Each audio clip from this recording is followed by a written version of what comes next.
The Black River Irregulars stand atop a rocky outcropping that overlooks a wide natural cavern illuminated by dim orange light. Below is a strange laboratory filled with alien machines and one even more alien figure, a leather-clad abomination just like the one they already killed, floating just off the floor. A number of terribly augmented humans mill about the lab as well. 2 kidnapped victims are strapped into 2 of the machines. Ambrose stands next to the third. Making adjustments to the bizarre contraption, he finishes and then climbs onto the thing. That filthy bastard, Ayler says. I can't believe he's been dealing with these monsters. Back at the safe house, he was all smiles and handshakes, Canis says. Now we know where he was off to after Helstrom lost track of him. And we can guess what he kept muttering about when he was looking at the weird green vial, Ayler says, going about unlimited physical potential and beyond stiff reach and other nonsense, or so I thought it at the time. He's a traitor, Garlic says something, and obviously insane. Ambrose's voice rises up from the cavern below, loud and frantic. Wait, this isn't the way you said it would be. You promised I would still be me.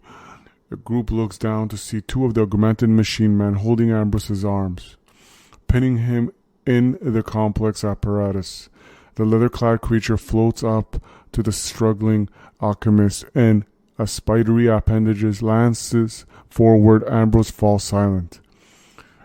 And we will give you what we promised. The buzzing voice seems to drift directly into the minds of the 4 mercenaries, transmitting the creature's thoughts without any actual sound. You will be better than you. Canis shudders and shakes her head. We need to stop this, she says. Now! Agreed, Ayler says. Whatever is happening down there is well beyond simple thievery and smuggling. Garlic frowns as Ambrose is physically attached to the alien contraption. Wires and hoses plunge into his flesh with surgical precision. The old alchemist screams as freakish and violent transformation begins. Everyone get ready, Garlic says. This is going to get out of hand quickly. Elish, give us some arcane cover. Then take care of Ambrose. Canis, I want you to light up those machine men right away. Bastion, you come with me to give that floating bastard a taste of our might. Everyone clear? There are nods all around. Right. Let's go.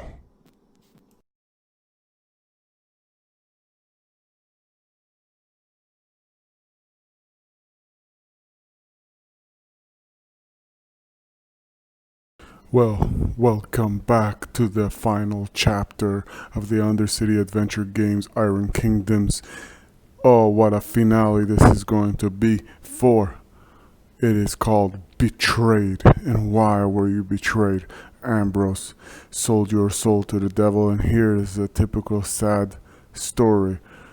What was not known but realized by the heroes all along. Ambrose had ulterior motives, and Ambrose, foolish as he is, went and expected the greatness and great power as anybody would love and approach by, and he decided to go with the Cephalix, and he caught a terrible disease called the coronavirus. I'm just joking.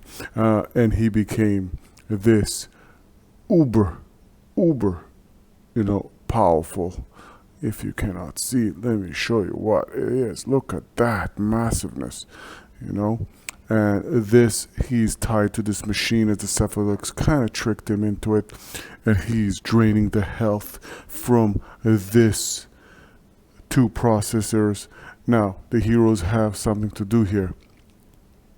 Either ways, they have to kill the final villains of this mission, of this adventure, as they finally realize this Cephalix was behind everything, and more importantly, Ambrose was involved by selling his soul to the devil, or for his greed.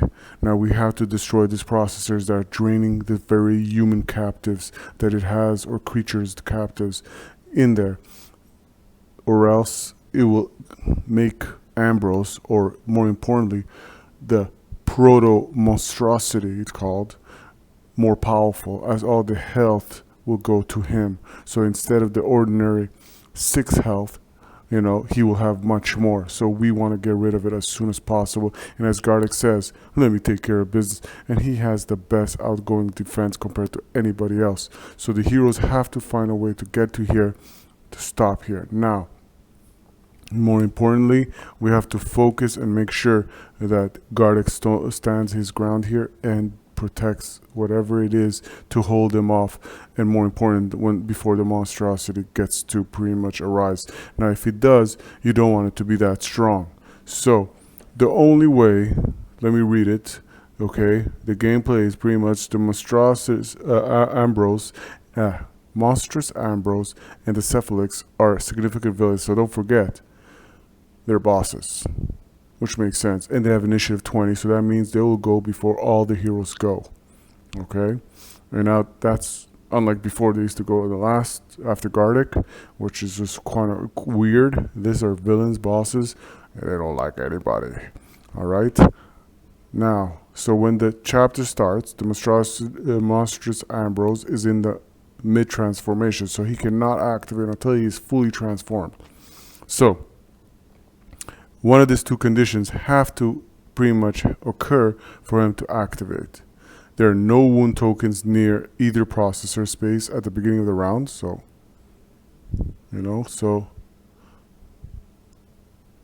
okay.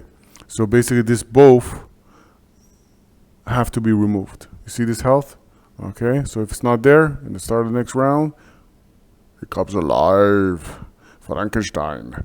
There are more than 12 wound tokens on the cephalomic machine at the beginning of the round.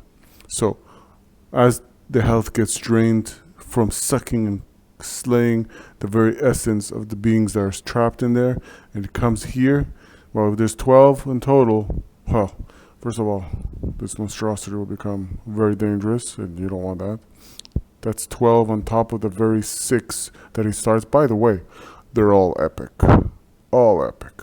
You got crossbow thugs. You got sword thugs. You got a cephalic disease. And to be more realistic, he's actually, this boss's name is a Cephalix. And this one is a proto-monstrosity.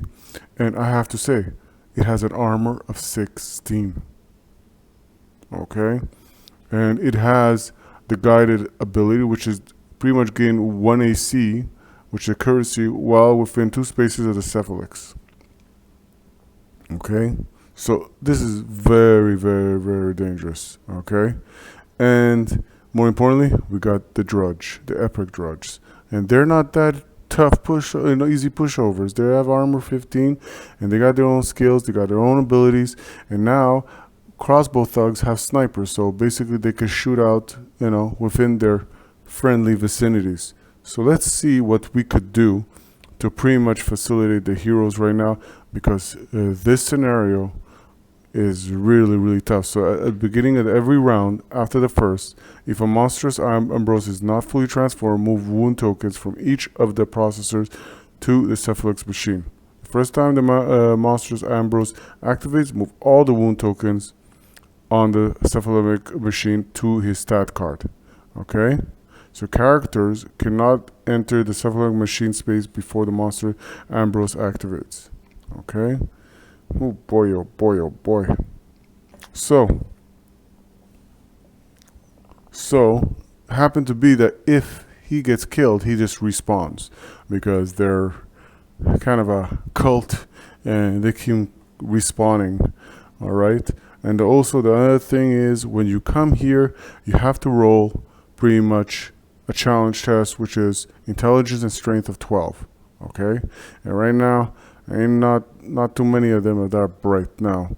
Canis is not bad per se. She has intelligence of 5, but and when you're going to look at Amazing Ailish, he has neither strength or intelligence. They have 4, but on the other hand, Canis has intelligence of 5, which is not bad, I can per se.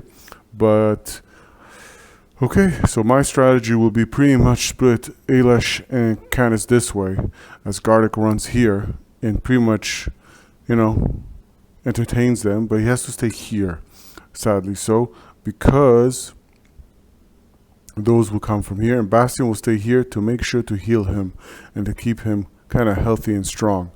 Now those will probably come around and probably surround the heroes. So the heroes are on a timer.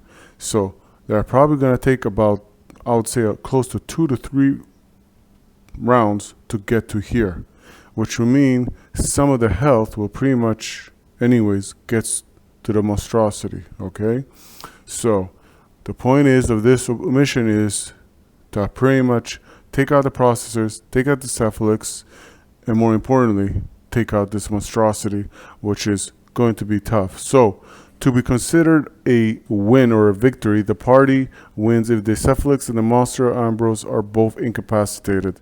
So you don't have to per se do this, but well, thematically you will care about the very beings that are pretty much attached to it and stuck. And more importantly, you don't want the monstrosity to pretty much obtain all this health.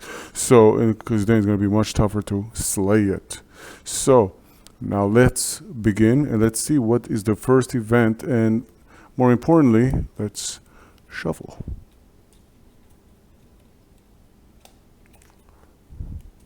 All right. So let's see what will be the first event. Patrol. Oh boy. All right. Roll a die. I like how it starts. Roll a die. 6. Oh boy. On a roll of 5 or 6, determine the space farthest from any hero, and that has a villain in it, and activate all villains in that space. Oh boy. Okay. Well, if you had to argue with me which one is the farthest, well, 1, 2, 3, 4, and they're both alike, right? 1, 2, 3, 4, and these are bosses, they're not villains. So per se it would be either one, and because the color priority is, if you forgot, is blue, then we know who is going to move first. So they cannot do much per se. So what they're going to do, because they're pretty much farther than 3 spaces away, they're going to rush in. There you go. That's what's going to happen. And they're going to chill over there because they pretty much have no idea. Don't forget, the epic sword thugs have the gangably. And that means the character gains +1 on attack and damage roll with another friendly character in its space. Alright? So, and don't forget the crossbow thugs have sniper. Alright. So, now that is done, let's see what Canis will do, as it's her first turn. Well, what Canis will do is very, very interesting. She'll roll against the sword thug. And that's 11, and plus her accuracy, that's enough to say that hit. Because she's using with her pistol, it's called the Rune Shot Death Bolt. I won't even roll for damage because pretty much if the attack hits, the target takes 1 additional damage. So he will take automatic 1 damage. He only has 1 vitality.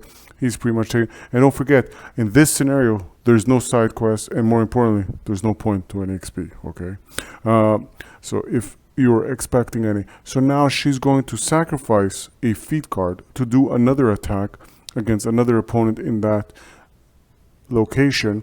And what she's going to do, she's going to sacrifice this feat card. Okay. All right. The ground is shaking with your greatness. All right. She's going to roll. Let's see what happens.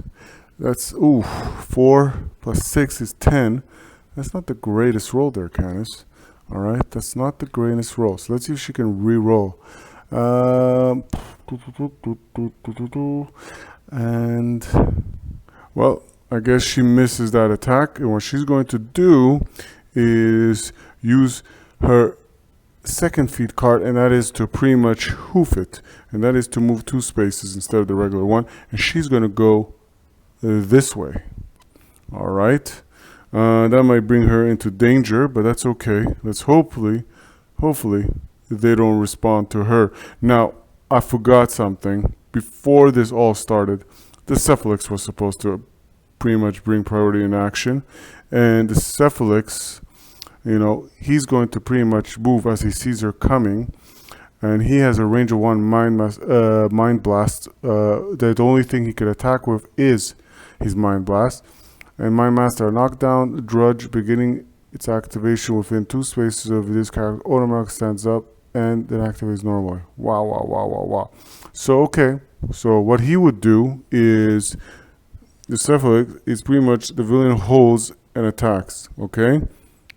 With aimed range attacks. And now, if he can't do that, he can pretty much then, what he does is to regroup. If a friendly character is in the villain's space, the villain holds. Otherwise, the villain charges toward the closest friendly character. So what it would do, it would just charge here. And in this case, I might have attacked the Cephalix. But again, doesn't change anything. She comes here. And now, let's see what the villains will do. First, let's shuffle, and it's becoming interesting. And with so much going on, there's always those honest little mistakes, but more importantly, let's hope usually those mistakes are not game changers, and in this case, it was not. And let's see what occurs as the villains. And the villain will be activate up to 2 thugs closest to you. Okay. Oh, I'll say those are the closest ones. 1, 2, 3, 4, 5. Or 1, 2, 3. No, there will be. Alright, so we're going to activate 2 of them, and there happen to be only 2 because the other one got that, and they're pissed off. So first one first, he's going to come and charge in, and he's going to charge, and Gardic is just going to turn around really, he's going to look at him really. And now that he did that, he's going to pretty much... Okay, so the sword thug is going to try to attack Gardic. That's 5, 6. 6 plus a 4 is 10. Because don't forget that curse of the sword thug is 4 with his pipsqueak little sword. And that pretty much, doesn't do it well. And he pretty much stops right there. Now, he will hold and he will aim to try to get to Gardic. And that's 8, 9, 9 plus 4 is well sufficient against 11. Okay. Alright. Now let's see what will happen for damage. That's 3. 3 plus 4. Oh boy, they're rolling like crapola. I can live with it. Hey, I can live with it. Nobody's complaining here. And that will open up to be Ailish's turn. Alright. So let's see what Ailish will do. Okay. And before Ailish begins his turn, let's see what foe spawns. So that's a 4 and a 5. 4 and a 5. And that's a sword thug that will spawn right here. And now let's see what our, Black River Irregular leader, will do. Now, in a sense of strategy, I don't think he's thinking about killing the Cephalix. I think he's more thinking of damaging it. So he is a caster, and he's going to use his spell to cast. Alright? Even though there's other enemies and foes. And don't forget he has the Sacrificial Pawn ability, which is kind of a nuisance. Right? So, and he has a steady, so you can't knock him down. And you don't want to knock him down. He has a defense of 14, so it could be annoying.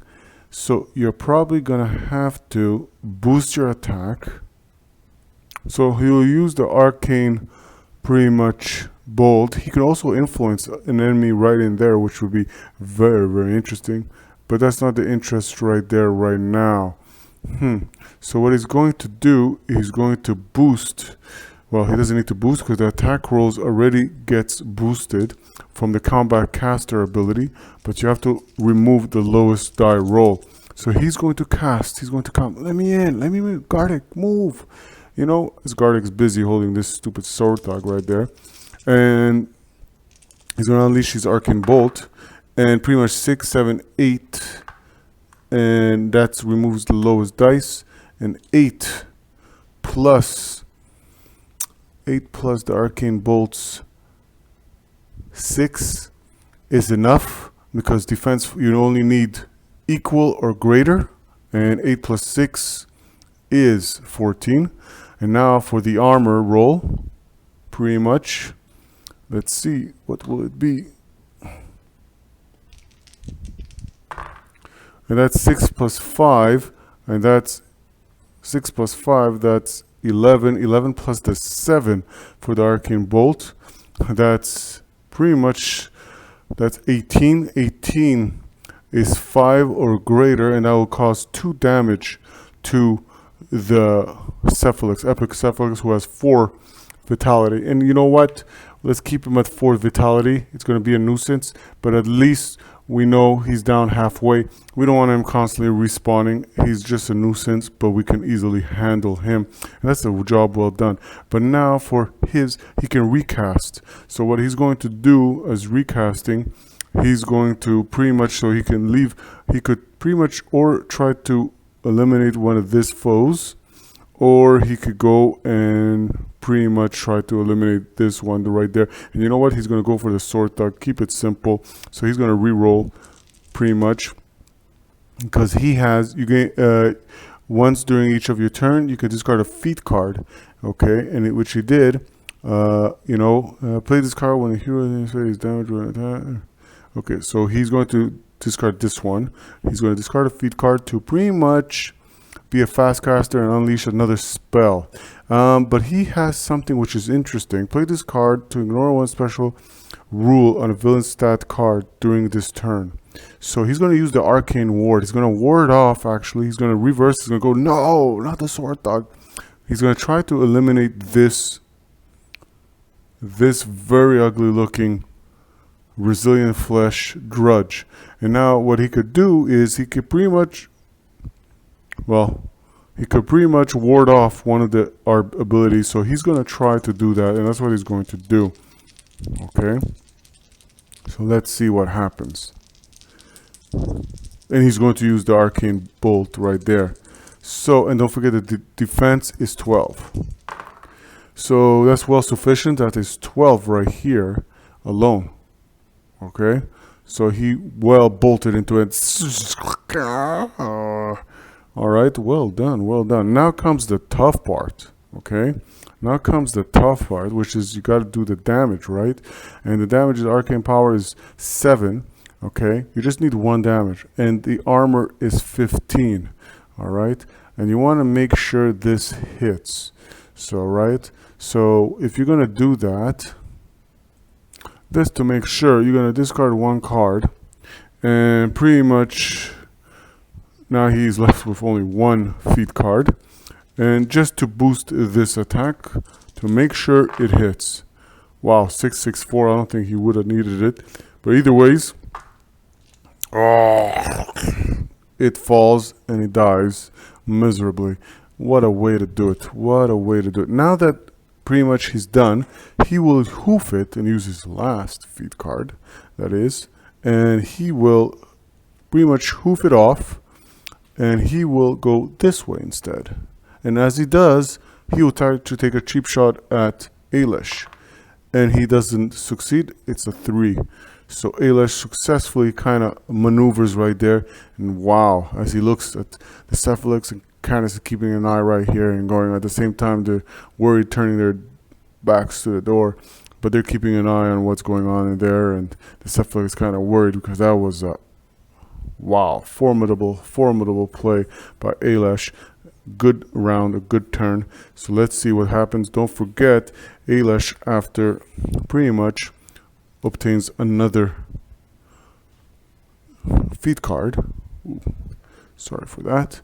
The ground is shaking here. All right, so that leaves him to hit. And now let's see what the enemies will do. So the villains react as the heroes just manage to do something formidable, and now activate the 3 villains farthest from you. All right. So let's see, and that will be pretty much, I would say, them, and they will activate and they'll rush in. All right, so that's what they did, and pretty much now it is Bastion's turn. So let's see what Bastion would do, but before Bastion can take his turn, let's see who spawns. And it's 6 and 5. 6 and 5. All right, and the 5 will be. Oh, okay, that's odd. They both have been kind of positioned right there, and they've both spawned right there. So now it's getting kind of tight. It's getting kind of weird. But now it's Bastion's turn. The holy might. Don't forget, he has the extractor pistol, and more importantly, he has the sunburst mace. All right, and he also has the cinder bomb. Okay, so what he's going to do, we might be able to get lucky here. Okay, he might throw this cinder boss, which he got. It's because you can only use it once per chapter, and I know later on we might have a case scenario where we might actually need it more. But in this case, to try to eliminate them all in one shot will be like, oh yeah. So he'll throw the cinder boss bomb, but hey. And pretty much he'll roll now because it's an AoE and he's a range of 2, okay, and pretty much a power of 8, which is not bad when you think about it. And it's against each one of this, which are not that great when it comes to their pretty much armor. So let's see, and this gets removed. This card could be used only once each chapter. Oof, I wish I could have used it much more, but what is done is done. So now let's focus and let's see what happens to each one of this as Bastion fires away at them. Okay, let's make history here. So he's there, Bastion's going, grenade! And he fires away, and let's see what happens as he rolls. And this is 6-3, that's 9 plus the 8. Elimination number 1. I think you have to roll for each one because it kind of makes sense. And this is 6-4. Number 2. Oh, they're getting burned out of there. And the last one is 6-3. And this 6-3 is pretty much, well, kind of says it all right there. And this is, oh, they're all dead. Wow, wow, wow. What a grenade. Kind of blew them right out of there. And that's freaking awesome, Bastion. That's freaking awesome. So that kind of sets him where he did that, and by doing that doesn't necessarily use, you know, his movement, where he can still move. You could use this card to make a cinder bomb attack. An attack is pretty much an action, but let's see if anybody needs healing and loving, and let's see if he feels like he could do anything at the same time before he moves on. So yeah, he's just gonna charge in, and he's gonna pretty much preoccupy the cephalix and the pretty much drudge right here, and he's gonna rush right in and pretty much make an issue. But don't forget, there is a sword thug right there. Sorry for the finger pointing, but right there's a sword thug, and he's gonna take a free strike. No, wait a minute, Gardex trying to hold him off. But let's see what happens. Does he take a damage from it? No. 1. Well, pretty much that doesn't work out, but Bastion makes it there, and Bastion will stay there pretty much as he awaits for Gardeck's arrival too, because the strategy is to preoccupy the center as the 2 other heroes, because nobody can outrun that much. You're going to need about 2 more rounds, I think, you know, to pretty much reach that final destination. So more importantly, let's see what will happen, you know, as Gardeck now comes into perspective. But before that, let the villains take their action. I have to say, before the villains even take action, I'm impressed by Bastion, what he did. That was a formidable turn. And let's go and see what the villains will do at this turn. Activate up to 2 blue villain closest to you. Well, those are the 2 closest blue villains to him. One can argue, well, 1, 2, I'd say this 2 are. Well, again, argumentative, but let's see. So we'll see what happens, and they will like to attack, you know, pretty much if they could, Bastion, or at least Ailish. So let's go, because they're prioritized pretty much the one with the highest initiative, and pretty much between them 2 would be Ailish. So those 2 will activate, but this one will first try to take a shot at Bastion, as you will take an aimed shot. And I would say that is successful. Now he will try to do damage. And that's 11. 11 plus the 4, that's 15. Alright. No, sorry. 11 plus the 8, that's more enough to do 1 damage. Okay. 11 plus 8 is 19, and Bastion's armor is 15. So he will take 1 damage. And he pretty much shrugs it off. And he goes, whatever. Alright. So now that that happened, the next attack will come from this sword thug. And you know what? He will just rush in. He wants a piece of Bastion too at this point. And as he rushed in, he'll try to do that lunging attack. That's 4 plus 4. And you don't have the accuracy with that sword pretty much, buddy. Keep practicing from wherever you came from. And that ends that. Now it is Mighty Gardick's turn. And who would dare to pretty much, challenge great Gardick? So Gardick, well, not waste his time with them. Alright? He doesn't want to do that. So what he's going to do something amazing. He's going to kind of charge right into here. When he charges into here, he can do only melee attack. And now he has multiple melee attacks that he could do. So he's going to do that. And I know I said I don't want to eliminate the cephalics, but at this point, why not?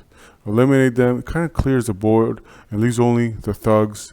So it kind of simplifies things.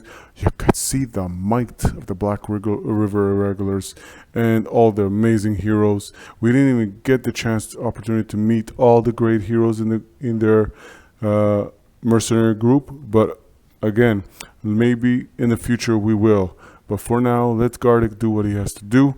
And pretty much let's see who will spawn in his midst. 3 and 4. Okay, so at this point, there is a drudge in our midst, and he will be there. So, Gardick will. You always, when it comes to a drudge, you kind of ignore the spawning points. They only spawn from those doors. And Gardick will say, the hell with it. Gardick, Bastion, move. Here comes the Trollkin. Here comes the Trollkin.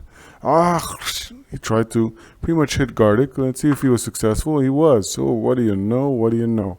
Alright. So that's a 6. And alright. And Gardick will take 1 damage. And he has 9 vitality at this point. And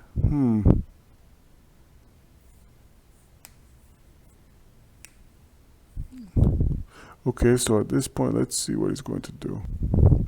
So it's kind of weird because he can make almost 3 attacks.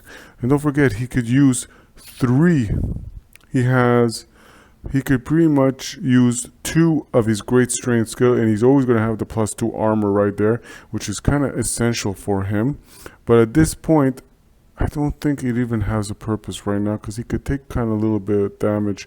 So I would say he would take the rapid strike and pretty much the additional die on the melee damage rolls. So let's see.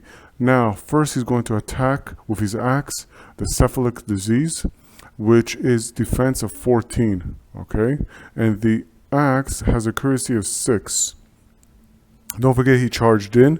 He gets a boosted to his damage roll for the first attack. So let's see what he does. But first he's going to boost his attack roll because he wants to make sure that he hits the cephalics. Alright, so let's see what happens.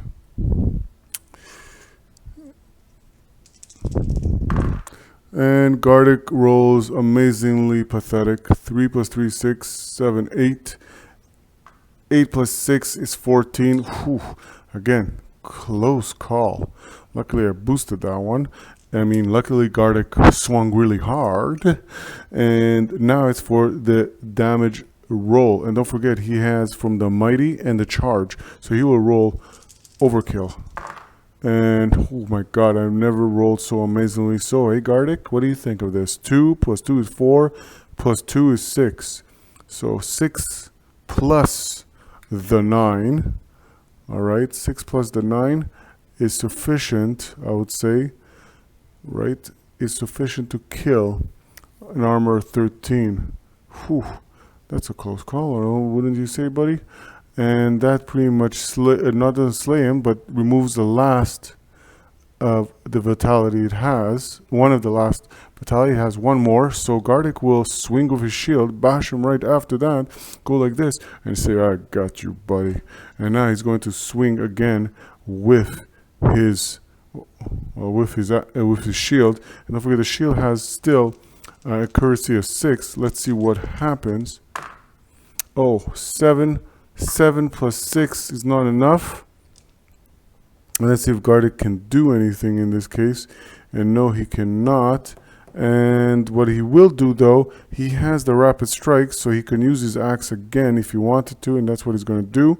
And let's see what happens. And 7 plus 6 is still not enough because it's 14. And Gardic will, at this point, hopefully, be able to damage. And he's going to use his backswing to swing again with his axe. And that kind of hits it. And that's 11. And 11 plus 6 is well sufficient of 14. And now he's going to try to damage this ugly looking Cephalix disease. And what do you know? He will miss with his axe. And Cephalix survives. And this was a very shameful round for Gardic. Won't talk about it. And what will happen instead, he will pretty much let it go, and nothing happens. It's a swing and a miss, as they say in baseball. I mean, in Gardic's world. Alright, so now that happened, let's see what the villains will do to end this first round. And the villains will activate up to 4 red villains. Well, there's one. It's a drudge. I always wonder, are they undead or just possessed? Because if they're undead, Bastion will have a field day, but they don't mention that it's undead, so they're possessed. Okay? So, and it will react and it will try to attack Gardic, who he sees is attacking its master. And it will swing with its ugly looking prosthetic and accuracy of 5. And it will try to swing at Gardic, and don't forget it will have +1 to its accuracy, so it makes the accuracy of 6 because the Cephalix is nearby. Oh, your disease. Alright, so it swings. That's 8. 8 plus 6. Alright, 8 plus 6 is well sufficient to pretty much hit. Alright, now let's see if it does any damage. 2 plus 2 is 4. 4 plus 13, alright, is 17. And that's not enough because Gardic's base armor is already 17. Alright, and that pretty much kind of stops it right there. Don't forget. So, aside from that, no, actually it's not. It does hit for 1 damage because he did not decide to use his great strength unyielding. Instead, he has his misfit armor, which only gives him to armor of 16, and this was a hit of 17. So, he swings. Oh, really? And he takes 1 damage too. Ooh, Gardic has 2 wounds now. Aren't you a special troll? So, this ends round 1. We see what's going on. The heroes are holding strong. I think that amazing attack by Bastion kind of helped a lot. Right now, the surrounding area is not that bad when it looks for the heroes. The heroes are going to try to make a rush for it, and valiantly so, as they try. Ailish and Candace will try to Canis will try to pretty much stop from the very beings and creatures that are stuck here to being possessed or sucked dry, so Ambrose can reincarnate in a very powerful monstrous machine. We want to keep it simple and nice. So let's go to the next round and see what's going to happen as we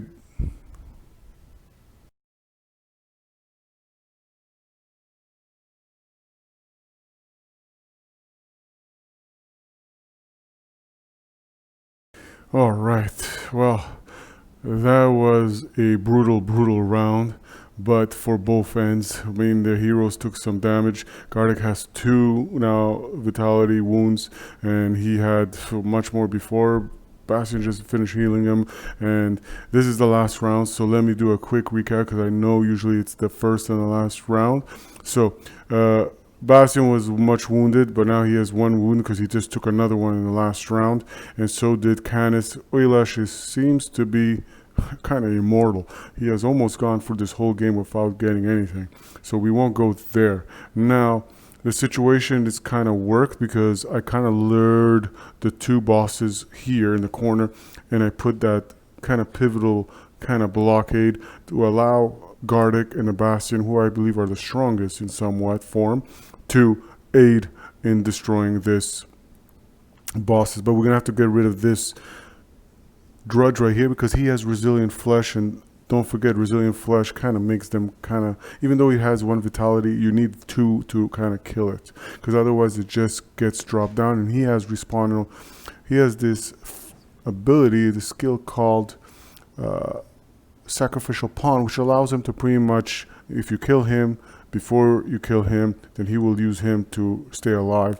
And right now, he has already only 1 vitality left before he gets out of this game, and he has 3 more that we need to take care of. So let's take this. This is the setup. Let's see what will be the event, but more importantly, what I want you to explain the situation. It has been heating up, and the heroes are pretty much overall powerful. They've been getting wounded, but nothing has really cracked them to the point of near death. There's been some hot moments because due to events and certain villain cards. So let's first see what the event for this round will be, and hopefully the last round. It's the impending doom, which is irrelevant other than the color, priority, which is blue. Let's not forget. The reason why it has no validity is because the reason why it was first placed was because of this big brutish brute right here, which is a monstrosity. All right, and it's called a proto monstrosity. Don't forget, this is Ambrose, who got mutated into this form that pretty much they encapsulated him into this. I think it's formidable. It's so beautiful the way it looks. But again, it's a villain, it's a boss, and we have to take it down. So don't forget also that the villains now will take their action, right? So their initiative of 20, so they're going to first take their action. And the first one to take action will be the proto monstrosity, which will kind of go beyond his own boss, which really is a cephalex, sounds like a coronavirus disease. And he will attack Gardic. All right, so let's see what Gardic will do.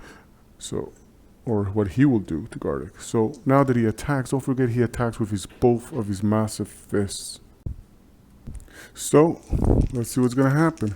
Don't forget his accuracy, because of the cephalex is there, or yeah, the cephalex is guided. This character, he has guided ability, which is this character gains +1 accuracy within 2 spaces of the cephalex, and he pretty much in the same tile. So let's not forget that it's an accuracy of 7 instead of the original 6. And that's 10 plus 6. That's well enough to attack Gardic, who was only 11 as a defense. Now we're going to see for damage. And he has the power of 10. And that's 5. 5 plus 10. Okay. 5 plus 10. Well, he swings and Gardic turns around and puts that shield right there, and nothing happens pretty much. He just punched that shield, but I'm sure Gardic felt that punch. And nothing, because Gardic has an 18 armor, okay, when it comes to melee. All right, with range, it's 16. All right, so that's formidable that it is. So let's see what he will do. Now that's one attack successful, but he doesn't finish. He has those two fists. All right, and don't forget, Gardic has something called Vengeance, which is play this card to make one melee attack against a villain that hit you with a melee attack after that attack is resolved. So you don't have to cause damage. You hit him, but either ways, so far that's one fist. So he's gonna come. You're gonna come swinging again with this fist. All right, so let's see what would happen. And that's 3 plus 1. Wow, that's 4. I might get lucky here. It's 4 plus 7. Ooh, it's 11. I'm sorry, Garlic. That happens. All right. So, and that's, oh my god, they're rolling bad. 2 plus 2 is 4. And 4 plus 10 is just not enough. And Garlic just taking hammering on his shield, but that's pretty much bad. Now, Garlic has something called Vengeance, and he will have his vengeance, and he will come swinging with his axe, with accuracy of 6. All right. Now let's not forget also his vengeance is boosted, his attack. All right, so that's very, very important. So let's see, and also he's going to play this card before you make a melee attack. If the attack hits, the target takes 1 additional damage. So he's going to roll his 3 dice. So you just have to successfully attack. So you take a and the successful attack doesn't necessarily mean you have to damage. Okay, because the terminology is there. It usually says attack or damage. So he's rolling 3 dice thanks to Vendetta. All right, and let's see if Bastion can do anything. And Hand of Fate, play this card to add a die to an attack or damage or stat challenge to a roll of hero. And that's what he's going to do. He's going to boost his damage. So he's going to Hands of Fate. Ooh, I like him. All right, so this is going to work. So let's go. Oh, so, ooh, that's tight. And don't forget, he has only a defense of 10, right? All right, sorry for that. He has only a defense of 10, and he just rolled. Garlic just rolled this, 7, 8, and that's 8 plus this 6 is well sufficient. Now, he's going to roll for damage, all right? So let's see what happens. All right. Ooh, all right. So, Garlic rolls this 3 dice, and it's pretty much 6, 7, 8. 8 plus the 9. 8 plus 9 is 17, and 17 over, whew, just tight. That's very, very close. 16 armor, so he pretty much hits him, no problem. So that's 1 damage, plus the other one, so he does 2 damage. Well done, Garlic. I told you, Garlic is a showstopper. You need him in this group, and he pretty much, I could see why he's leading the group. It just makes sense. He's the formidable tank in any group, and not only is a formidable tank, but also he hits. He's a good striker. So that's amazing. He did that. He was able to pretty much, and now he has only 1 vitality left. All right, so that's very, very, very important. All right, so let's see now. Now that happened, the Cephalix will try to do an attack, and he's going to take a shot at Garlic after seeing that. And he's going to try to do something, and he has a knockdown, Drudge. Okay, so he has that. He has Sniper, and he has Steady. So he's pretty much cannot be knocked down. So just we're visiting what could be done. So he's going to roll. His accuracy is 7. He takes a shot. So 7 plus 8 is well sufficient to hit Garlic. And he's going to roll for damage. And, oof, that's the worst roll you could do.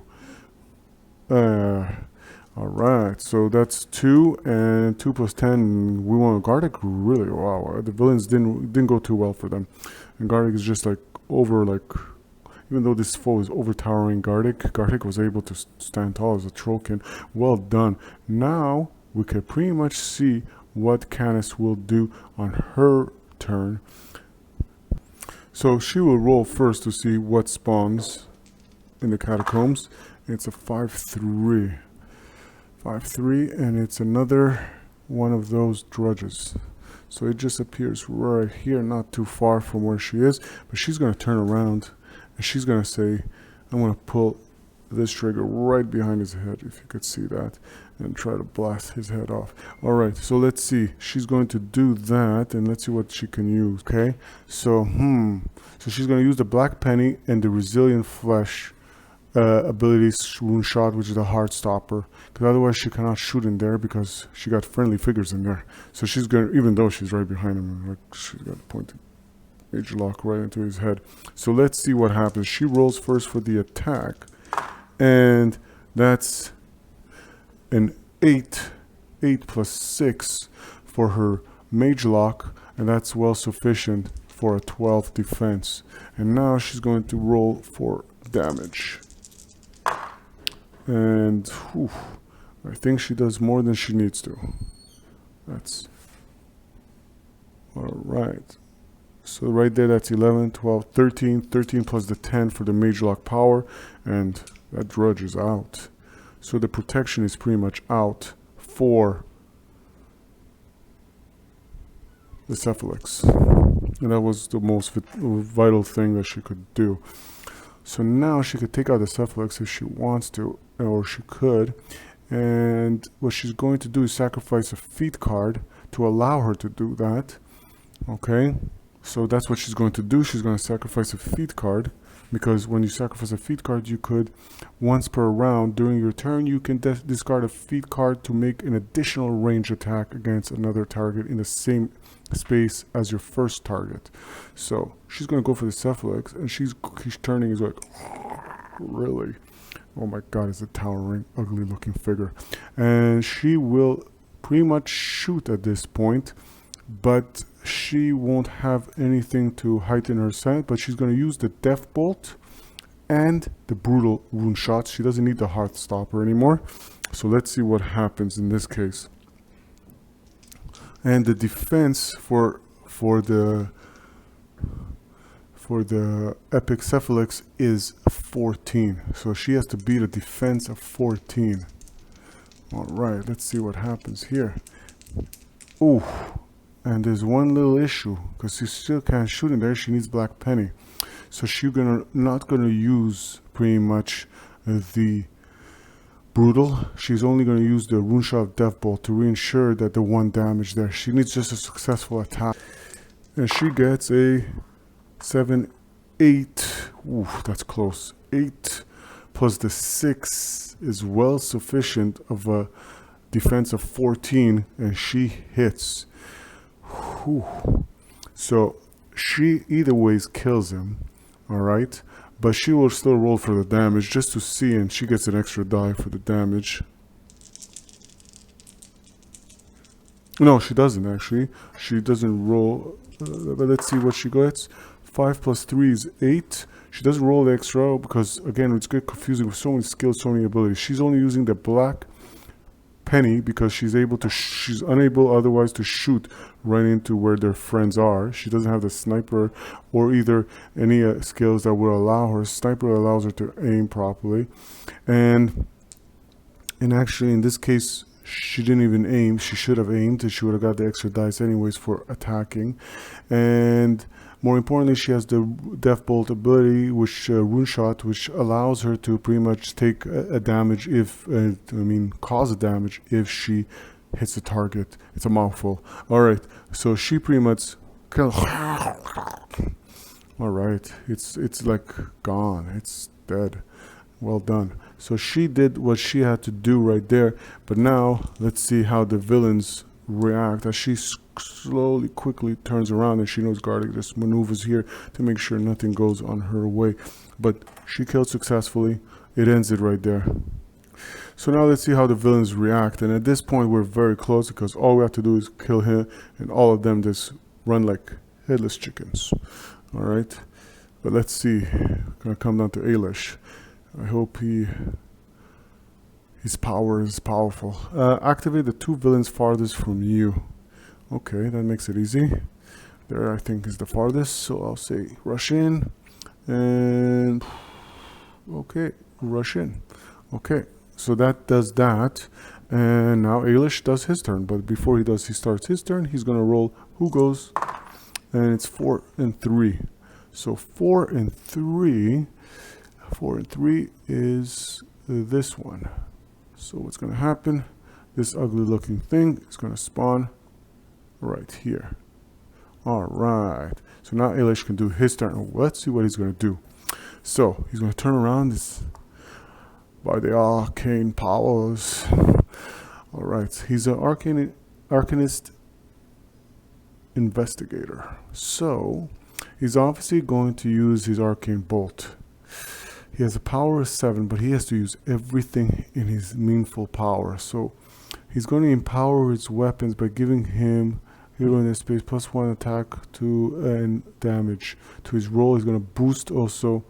The concern here is not the defense, which is 10, is the armor. So what he's going to do is going to boost his. He's going to boost his. He's pretty much his attack. Because not the attack. I mean damage. All right. So let's see. It's combat caster. You get an additional die on the attack rolls. Discard the lowest die. Okay, that's good to know. So let's see what happens as we final. Elish will do what the impossible is, usually which Gardic always does. So let me do a quick recap. Elish will use his arcane bolt, which is a range of 2, but either way, range of 1 will be sufficient for this tile. So, and he has the fast caster, which allows him to pretty much he could do twice that spell if he wanted to, and he has the combat caster, which allow him to do an additional die during the attack. He will boost his damage roll to ensure, because that's the biggest concern here, and he pretty much is strong enough that he can, well, let's hopefully he doesn't have to re-roll. So let's see what happens. So he will roll. So this is 6, 5, and 1. Won't even bother to look at the accuracy because he has only a defense of 10. He felt that impact of that spell, but now let's see if he gets the damage. So we're going to remove this boost because he just boosted that attack, and let's see if anybody can ensure that. Guided Blade, play this card to reroll an attack or damage roll of a hero if it wants fail. Okay, that's good protection. Play this card during the hero's activation. Place no. And Sanguine Blade, play this card when a friendly character in your space would suffer that. Okay, nothing in that occurrence, Bastion. You're a good little fellow. So let's roll now for the 3 dices that pretty much to see what happens. And that's a 9, 10, 11. 11 plus 7 is 18. It's well sufficient. Oh, and what a blow. He just sat back. And that puts an end to it, ladies and gentlemen, of RP Gamepire and the adventures of the Undercity in the Iron Kingdoms. And what a great adventure it was. 7 great episodes of the adventure with chain quests of the dead man walking, which revealed in the catacombs of the Undercity there have been undead, and we have handled them well. The heroes have been magnificent, especially Gardic. I'll say he's the top tier that you must need, and also Bastion. They're the top tier characters, and you must have them. Everybody else is kind of secondary in my opinion. Canis becomes good strong point later on. Elish is not bad, and that's because not only because of his 4 feet cards, but more importantly that he can recast, and also more importantly he can influence, and there's certain things he can do that it can aid in certain levels depending where you are in the game. There are a lot of magnificent characters, a lot of magnificent options. It has been a great adventure. I hope you loved it and enjoyed it as much as I did, and I hope that you will come back and follow through when we do, whenever it is in the future, Widowers Wood, as we unleash the Iron Kingdoms into this great adventure. So please let me know your thoughts. Please let me know how you liked and enjoyed this adventure, and more importantly subscribe, for I love to hear from you, my fans, the adventurers out there, the heroes out there. That's what you are. Cradling his broken arm, Elish limps over to where Gardic lies, next to the mangled body of the monster that was once Ambrose. The trollkin is sprawled on his back, his breastplate a crumbled mess. His axe is buried in the skull of the monstrosity next to him. Elish prods Gardic with the toe of his boot. "I thought trollkin were tough," he says, then winces as a bolt of pain shoots through his arm. Gardic opens his eyes and looks around. Did we win? If that's winning, I'd hate to lose with you lot, Canis says, as she moves up to stand next to Ailash. The gun mage's armored greatcoat is covered in ash and blood, some of it hers. She extends a hand to Gardic. The trollkin chuckles and grabs her arm, and she pulls him to his feet. Bastion is a mess. Still stands barely with his right rib broken with a huge dent on his armor is shown. Let's get the hell out of here, Canis says. This place is... Her voice trails off. Agreed, Gardic says. Black River regulars, move out!